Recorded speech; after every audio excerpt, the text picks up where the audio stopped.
those Elijahs. ఆ సేవకులు, ఆ DL Moody, Charles Finney, David Livingstone, వారందరూ ఏమైపోయినారు ఈ దినాలలో? నా ప్రేయర్ రూమ్ లో దేవుడు అడుగుతున్నాడు, ఏమైపోయినారు బిడ్డ వీళ్ళంతా? వారందరూ వారి సొంత పనులలో నిమగ్నమైపోయినారు. క్రైస్తవులుగా మారుతున్నారు కానీ అక్కడికి ఫుల్ స్టాప్ పెడుతున్నారు కానీ ఈ పెంటెకోస్టల్, ఈ మహిమ కలిగిన అగ్ని అభిషేకం యొక్క అనుభవంలోకి వెళ్ళలేకపోతున్నారు. కాబట్టి గాలి వచ్చింది, అట్మాస్ఫియర్ అంతా కూడా క్లియర్ చేసింది. అగ్ని వచ్చి ఏం చేసిందో చదివేసేసి, అగ్ని యెషయా గ్రంథం 6వ అధ్యాయం 7వ వచనం, ఇది నీ పెదవులకు తగిలెను గనుక, ఇది నీ పెదవులకి తగిలెను గనుక నీ పాపమునకు ప్రాయశ్చిత్తమాయెను. ఆమేన్. చూడండి, దేవుడు ఏం చేసినాడంటే అగ్నితో యెషయా పెదవులను ఏం చేసినాడు? కాల్చినాడు. ఆమేన్. యెషయా ఈ లోకానికి వెళ్ళక ముందు, ఈ లోకానికి వెళ్ళి స్వార్థ ప్రకటించక ముందు దేవుడు ఏం చేసినాడంటే అగ్ని అనుభవంలోకి తీసుకొని వెళ్ళినాడు. హల్లెలూయా. అగ్ని అనుభవం లేనంత కాలము ఒక అనుభవంలో ఉన్నాడు యెషయా. కానీ పెదవులని అగ్నితో కాల్చిన తర్వాత ఒక ప్రవక్తగా వెళ్ళి ఈ లోకానికి దైవ వాక్కును ప్రకటించినట్లు దేవుని వాక్యం సెలవిస్తున్నది. ప్రియ దేవుని బిడ్డలారా, this is must and should be done. ఒక క్రైస్తవునికి ఇది చాలా చాలా ప్రాముఖ్యమైనది. ఇది నీవు ఈ అభిషేకం లేకుండా నువ్వు పాటలు పాడటానికి నీకు అర్హత లేదు. ఈ అనుభవం లేకపోతే నువ్వు చైర్మన్షిప్ చేయటానికి, లీడర్షిప్ చేయటానికి you don't have any authority. ఈ అనుభవం లేకపోతే మీరు అష్యూరింగ్ చేయటానికైనా, వాలంటరీ వర్క్ చేయటానికైనా ఎటువంటి మీకు అధికారం లేదు. దయ్యాలు సంపిపడేస్తాయి ఈ అనుభవం లేకపోతే. సంఘములో ఉన్న సండే స్కూల్ బిడ్డలతో పాటు ఈ అనుభవంలోకి వెళ్ళాలా?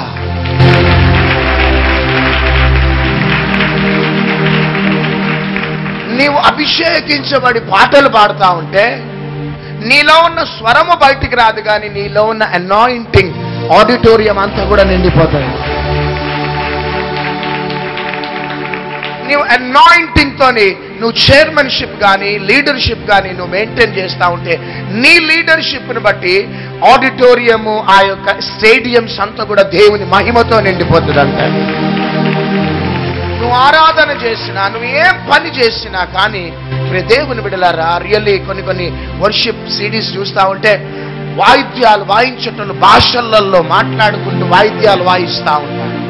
సౌండ్ ఆపరేట్ చేసేవారు భాషలలో మాట్లాడుకుంటూ సౌండ్ ఆపరేట్ చేస్తూ ఉంటారు. వాలంటరీ వర్క్ చేసేవారు భాషలలో మాట్లాడుకుంటూ వాలంటరీ వర్క్ చేస్తారు. ప్రతి ఒక్కరు కూడా మీటింగ్ స్టార్ట్ అయినప్పటి నుంచి ఎండ్ అయ్యేదాకా కూడా భాషలలో మాట్లాడుకుంటూ దేవుణ్ణి ఘనపరుస్తూ ఉంటారు. ఆమె భాషలలో మాట్లాడేవారు మనుషులతో కాదు కానీ దేవునితో మర్మములను పలుకుతూ ఉన్నారు. నీవు ఈ అనుభవంలో భాషలలో మాట్లాడుతూ ఉంటే ఆటోమేటిక్ గా ప్రియ దేవుని బిడ్డలారా, దేవుడు నీకు ఇవ్వవలసిన రెవల్యూషన్స్ ఇస్తూ ఉంటాడు. దేవుడు నీకు ఇవ్వవలసిన స్ట్రెంగ్త్ ఇస్తూ ఉంటాడు. దేవుడు నీకు ఇవ్వవలసిన కరేజ్ ఇస్తూ ఉంటాడు. నీవు ఎక్కడెక్కడైతే భయపడతావో, కానీ ఈ భయపడిన అనుభవంలో నువ్వు ఈ అనుభవంలోకి వెళ్తే ఆ భయము తొలగించి ధైర్యముగా చేయవలసిన పనులను నువ్వు చేస్తావు. కాబట్టి సార్వత్రిక సంఘము గుడ్డితనములో ఉన్నది. ఈ దినాలలో అన్నిటికీ ఇంపార్టెన్స్ ఇస్తూ ఉన్నారు, కానీ ఈ పెంటెకోస్ట్ అనుభవానికి సంఘాలు ఇంపార్టెన్స్ ఇవ్వలేకపోతున్నారు. మంటతో దేవుణ్ణి ఆరాధించాలి. ఆ అగ్ని వచ్చి ఏం చేయాలంటే నిన్ను కాల్చివేయాలా? యెషయా పెదవులకి అగ్ని వచ్చి కాల్చగానే ఆ మంటను పొందుకొని వెళ్ళి సమాజంలో ప్రారంభించినాడు. పేతురు అగ్ని చేత అభిషేకించబడగానే వెళ్ళిపోయి భూలోకాన్ని తల్లక్రిందులుగా చేసినాడు. ఎందుకు ఈ దినాలలో నీ కుటుంబం కుళ్ళిపోయి వాసన కొడుతున్నదంటే you don't have that power, you don't have that fire experience. ఎందుకు నీ కుటుంబం కుళ్ళి కుళ్ళిపోయిన స్థితిలో, దిగజారిన స్థితిలో, భయంతో, ఆందోళనతో పిరికి వ్యక్తుల్లాగా ఉండటానికి కారణం ఏంటిదంటే నీకు లోపట మంటే అగ్ని అనుభవం లేదు కాబట్టి. ఈ అగ్ని అనుభవంలో ఉంటే మనం దేనికి భయపడము. హల్లెలూయా. ఈ అగ్ని అనుభవం మనల్ని ఒక్క దగ్గర ఉంటేనే బాధ. అగ్ని అరణ్యాన్ని ఎట్లా తగలబెడుతుందో నీలో ఉన్న అభిషేకం సాతాను స్థావరాలను తగలబెడుతుంది అంతే.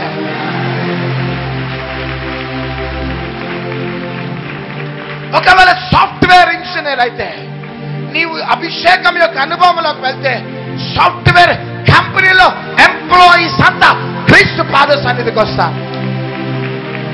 ఒకవేళ బిజినెస్ మ్యాన్ అయితే, బ్యాంక్ మేనేజర్ అయితే, బ్యాంక్ ఎంప్లాయీ అయితే నీ దగ్గరికి వస్తున్న కస్టమర్స్ అంతా నీలో ఉన్న ఫైర్ ను చూసి క్రీస్తు వలె మారిపోతారు.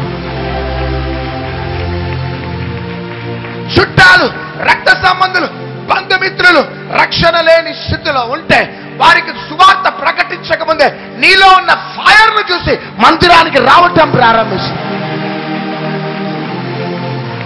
ఎందుకు సమాజాన్ని చూసి భయపడుతున్నావు? చుట్టాలని, రక్త సంబంధులను చూసి భయపడుతున్నావు. ఉద్యోగంలో వెళ్ళిన భయం, సమాజంలో వెళ్ళిన భయం, భయం, భయం. ఎందుకంటే you don't have that fire. ఆ అగ్ని అభిషేకం యొక్క అనుభవం లేదు కాబట్టి భయం, భయం. కానీ నీలో ఉన్న అగ్ని అనుభవం ఉంటే నిన్ను చూసి సమాజం భయపడటం ప్రారంభమవుతుంది. భారతదేశం అంత ఈజీగా రాదు దేవుని దగ్గరికి. తెలంగాణ రాష్ట్రం, ఆంధ్రప్రదేశ్ అంత ఈజీగా దేవుని దగ్గరికి రాదు. సంఘాలలో ఉన్నవారు అగ్నితో అభిషేకించబడి కెరటాల్లాగా లేగాల.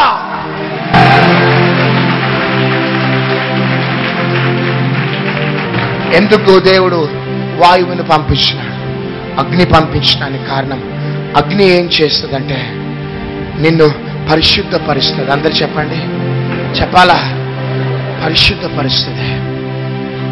అగ్ని ఏం చేస్తుంది చెప్పండి? పరిశుద్ధపరుస్తుంది. ఒక అరణ్యంలో ఒక వ్యక్తి చనిపోయినాడు, ఎవరికి తెలియదు. చనిపోయి డెడ్ బాడీ పడేస్తున్నది. అక్కడ డెడ్ బాడీ పడేస్తున్నది, ఎవరు గమనించటంలే. మెల్లమెల్లగా బాడీ కుళ్ళిపోయి అది స్క్వీజ్ అయిపోతున్నది. సడన్ గా ఒక వ్యక్తి అరణ్యంలోకి వెళ్ళగానే కంపు వాసన కొడతా ఉన్నది. మెల్లగా ఆ డెడ్ బాడీలో ఉన్న వాసన ఆ యొక్క అరణ్యం అంతా కూడా వ్యాపిస్తున్నది. అరణ్యంలో, అడవిలో అడుగు పెట్టగానే కంపు వాసన. చివరికి ఎంతకాలము కట్టెలు కొట్టడానికి వెళ్ళవలసిన మనం ఈ కంపు వాసనకి ఇంటికి వెళ్ళిపోతామని ఒక వ్యక్తి ఏం చేస్తున్నాడు, ఏంది ఎక్కడ ఏమున్నది, ఏమైనా జంతువు చనిపోయింది, ఎవరు చనిపోయినారని వెళ్తే అక్కడ ఒక వ్యక్తి చనిపోయినాడు, కుళ్ళి పట్టిపోయింది శవం. అప్పుడు ఈ వ్యక్తి ఏం చేస్తున్నాడంటే ముక్కుకి గుడ్డ అవి ఇవి కట్టుకొని అగ్నితో ఏం చేస్తున్నాడంటే ఆ శవమునంతా కూడా కాల్చివేస్తున్నాడు. హల్లెలూయా. ఈ అగ్ని ఏం చేసిందంటే ఎప్పుడైతే శవాన్ని కాల్చివేయగానే ఆ వాసన అంతా కూడా ఏమైపోయింది? హల్లెలూయా. అప్పటిదాకా ఉన్న వాసన అగ్నితో ఆ శవము కాల్చివేసిన తర్వాత ఆ వాసన అంతా కూడా పోయింది. చివరికి బూడిద మిగిలింది. Amen, amen. ఈ అగ్ని ఏం చేసిందంటే ఆ కుళ్ళిపోయిన ఆ వాసనను ఈ అగ్ని ఏం చేస్తుందంటే కుళ్ళిపోయిన మన అనుభవానికి జీవాన్ని తీసుకొని వస్తుంది.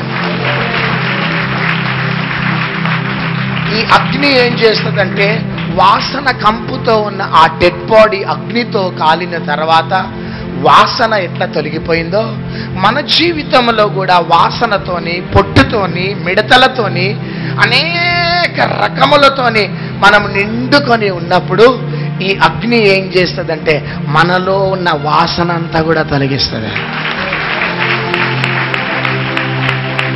కొంతమందికి కులము అనే వాసన. ఏ వాసన చెప్పాలా? మా కులము అనే వాసన. అదొక గజ్జి. కొంతమందికేమో డబ్బు డబ్బు డబ్బు అనే వాసన, కొంతమందికేమో మా ఫ్యామిలీ బ్యాక్గ్రౌండ్ అనే వాసన, మతచార సంబంధమైన కంపు. ఏ కంపు చెప్పాలా? రిలీజియస్ స్పిరిట్ అనే నామకార్థ క్రైస్తవత్వం మతచార సంబంధమైన కంపు. హల్లెలూయా. ఈ మతచార సంబంధమైన కంపుతో వెళ్తూ ఉన్నాడు ఒక యవనస్తుడు అపోస్తల కార్యంలో. ఎవరు చెప్పాలా? పరిసయ్యులు సద్దుకైల ఆత్మతో, మతచార సంబంధమైన నిష్ఠ నియమాలతో, ఈ కంపుతో బయలుదేరి వెళ్తున్నాడు. ఎవరు? ఆమేన్, హల్లెలూయా. ఎప్పుడైతే వెళ్తున్నాడో ఈ యవనస్తుడు, ఒకటేసారి అగ్ని ఆయన మీదకి దిగింది. గట్టిగా చెప్పట్లు పెట్టింది. ఈ అగ్ని ఏం చేసిందంటే సౌలును పౌలుగా ట్రాన్స్ఫార్మ్ చేసేసింది. గట్టిగా చెప్పట్లు కొట్టండి.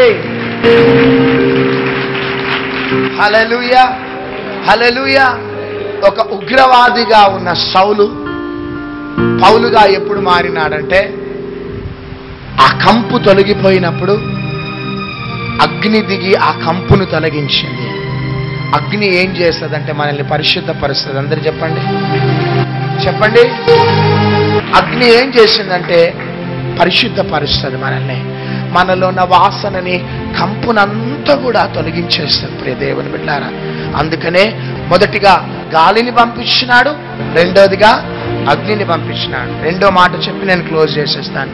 అగ్ని మనల్ని ఏం చేస్తుందంటే పరివర్తన కలుగు చేస్తుంది. అందరు చెప్పండి, ట్రాన్స్ఫార్మ్ చేస్తుంది. ఆమేన్. ఒకసారి సౌలు దావీదును తరుముతూ ఉన్నాడు. జాగ్రత్తగా విందాం, ఇక్కడ క్లోజ్ చేసేస్తాం. దావీదును తరుముతూ ఉన్నాడు. తరుముతూ తరుముతూ చంపేయాలనే ప్లాన్తో ఉన్నాడు.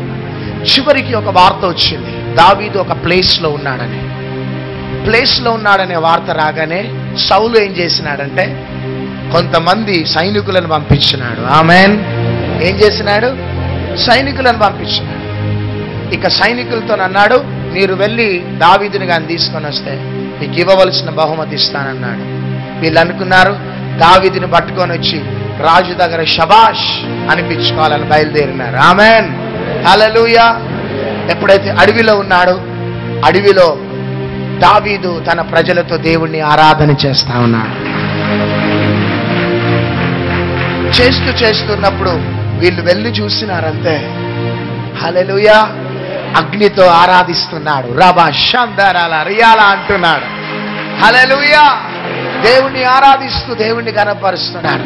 ఈ శత్రువులుగా వచ్చిన ఈ యొక్క సైన్యం ఏం చేసిందంటే ఎప్పుడైతే ఆ అగ్ని ఆరాధనలోకి ఎంటర్ అయినారో వారు పరివర్తన చెందినారు.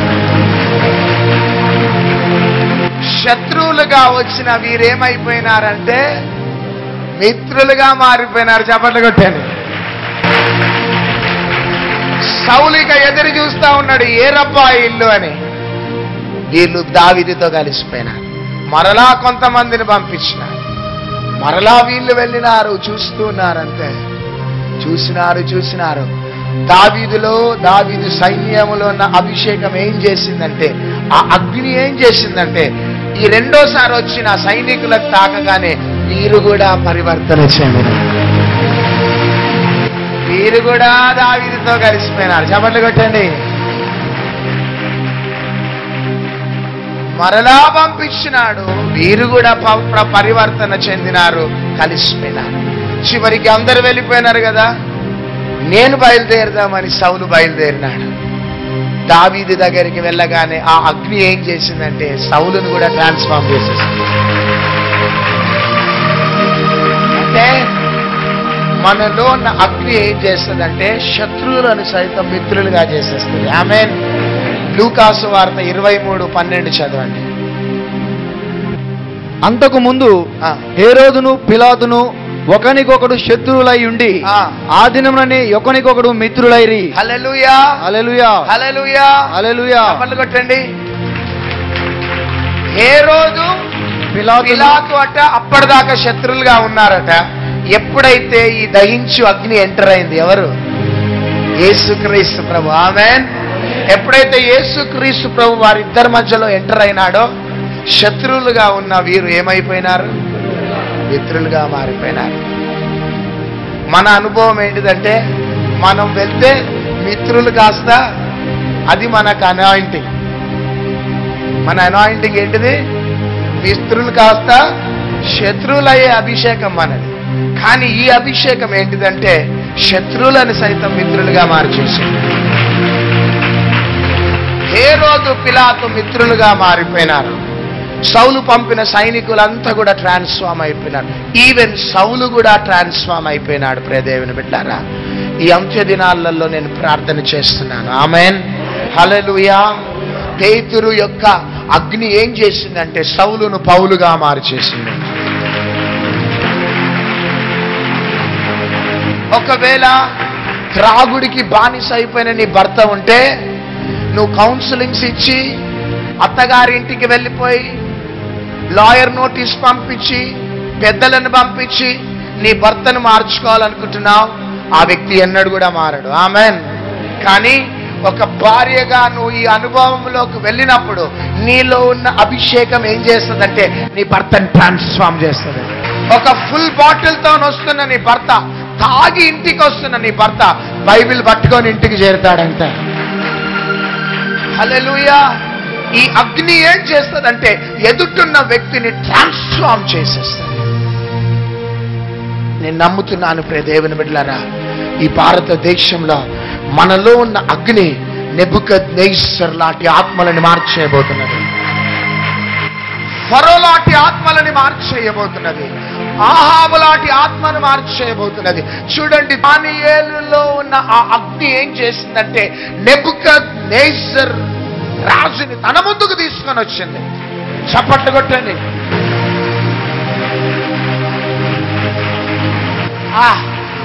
ఎస్, దానియేలులో ఉన్న ఆ ఫైర్ ని చూసినాడు నెబుకద్నెజర్. నిద్ర లేకుండా చేసింది నెబుకద్నెజర్కి. దానియేలులో ఉన్న అగ్ని నెబుకద్నెజర్ రాజుని దానియేలు ముందు నిలబెట్టింది. అగ్ని యోసేపులో ఉన్న అగ్ని ఫరోని యోసేపు ముందు నిలబెట్టింది. ఏలియాలో ఉన్న అగ్ని ఆహాబును గడగడలాడించింది. హల్లెలూయా. ఈ భారతదేశంలో గాని క్రైస్తవ సంఘాలు ఈ అనుభవంలోకి వెళ్తే, నెబుకద్నెజర్ ఆత్మలైన, ఆహాబు ఆత్మలైన, ఫరో ఆత్మలైన, సౌలు లాంటి ఆత్మలైన ముందు వచ్చి నిలబడవలసిందే. టీవీ చూస్తున్న సేవకుడా, సంగమా, ఎంతకాలం చచ్చిన బ్రతుకుతావు? చచ్చిన సేవ చేస్తావు? ఎంతకాలం ఎంటిపోయిన అనుభవంలో బ్రతుకుతావు? Come on, rise, arise, Joshua. Arise, Elisha. అని రోషం పుట్టించిన ఆ దేవుడు టీవీలో నుంచి ఒక సేవకునిగా నిన్ను భారతదేశానికి పంపటానికి లేపుతున్నాడు. లే లే. ఆమేన్, హల్లెలూయా. ఆ నెబుకద్నెజర్ ఆత్మకి ఎంత ధైర్యం క్రైస్తవుల ముందు నిలబడటానికి. సెంట్రల్ గవర్నమెంట్ కావచ్చు, స్టేట్ గవర్నమెంట్ కావచ్చు, they don't have authority to stand in front of the children who are washed with the blood of Jesus.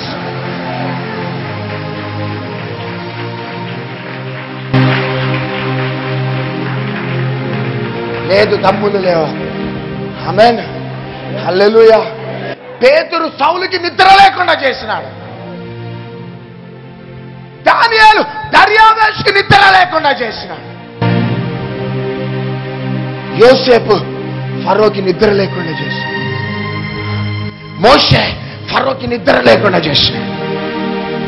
మనము ఈ భారతదేశంలో ఉన్న నెబుకద్నెజర్ ఆత్మలు, సౌలు లాంటి ఆత్మలు, ఫరో లాంటి ఆత్మలు నిద్ర లేకుండా చేయాలా?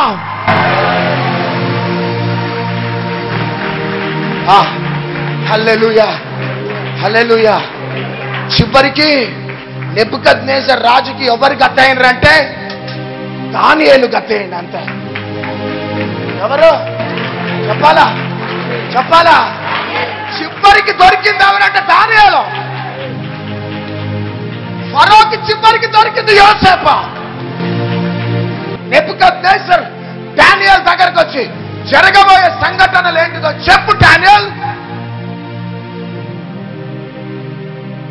ఫరో వచ్చి యోసేపు ముందు నిలబడి, Joseph, what is going to happen in the future days?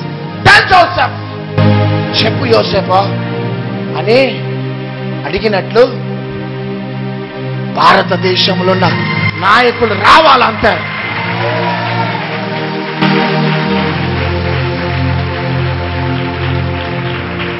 రావాలా? హల్లెలూయా. ఆ దినాలు వచ్చేసినాయి. చెప్పండి, వచ్చేసినాయి. గ్యాస్ వచ్చేసినాయి. నేను ప్రవచిస్తున్నా, వచ్చేసినా. నేను ప్రవచిస్తున్నా. ఆ రోజులో వచ్చేసినాయి. సంఘము పూత పట్టింది. గుంట నక్కలు, పసరు పురుగులు, దొంగలి పురుగులు, మిడతల సైన్యం హతమార్చబడతమవుతున్నది భారతదేశంలో. తెలంగాణ రాష్ట్రంలో మిడతలు హతమార్చబడబోతున్నారు. ఆంధ్రప్రదేశ్ లో దొంగలి పురుగులు, పసరి పురుగులు హతమార్చబడుతున్నాయి. వచ్చేసినాయి ఆ రోజులు. నేను ఆత్మచేత నింపబడి చెప్తున్నా, ఆ రోజులు వచ్చేసినాయి. ఆ రోజులు వచ్చేసినాయి. సంఘాలు మండబోతున్నాయి సంఘాలు. హల్లెలూయా. ప్లీజ్ సంగమా, రియల్లీ లెగండి బిడ్డ అంతా, లెగండి బిడ్డ అంతా యేసయ్య కోసం. సంఘాలారా, సేవకులారా, లెగండి నాన్న యేసయ్య కోసం. కానీ ఇకనైనా మనం యేసుక్రీస్తు ప్రభు కోసం లేద్దాం బిడ్డ. యేసయ్య కోసం బ్రతుకుదాం. సింపుల్ క్రిస్టియన్ లైఫ్ వద్దు. ఒక మంచి బలమైన అభిషేకంతో, అగ్నితో నింపబడదాం. ఈ భూమి మీద ఉన్న నెబుకద్నెజర్ ఆత్మని, ఫరో ఆత్మని, ఆహాబు ఆత్మను మనం పూర్తిగా పునాదులతో సహా నిర్మూలం చేద్దాం.